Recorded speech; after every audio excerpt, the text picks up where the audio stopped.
ঈদ মানেই আনন্দ, আর এই আনন্দের বড় অংশ হলো প্রিয়জনের সাথে সময় কাটানো। বাইরে ঝুম বৃষ্টি এবং বাতাস বইছে, তাই বলে ঈদের আনন্দ ভাগ করে নিতে বাড়ি ফেরা তো থামিয়ে রাখা যায় না, এমনটাই মনে করেন অনেকে। কিন্তু আপনি জানেন কি, একটু অসচেতনতাই ডেকে আনতে পারে বড় বিপদ। যাত্রা শুরুর আগেই জেনে নিন আবহাওয়া দপ্তরের পূর্বাভাস।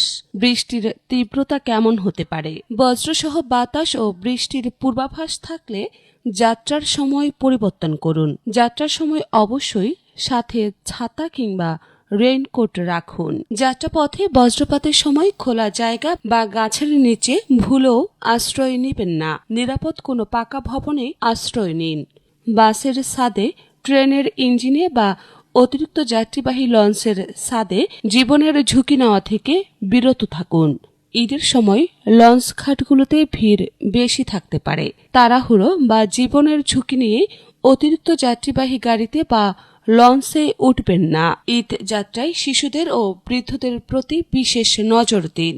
সাথে করে বাড়ির তৈরি করা খাবার নিন। অপরিচিত লোকের সাথে বন্ধুত্ব করবেন না এবং তাদের দেওয়া খাবার খাবেন না। আপনার মূল্যবান ল্যাপটপ, টাকা ও স্বর্ণালংকার অবশ্যই নিজের কাছে রাখুন।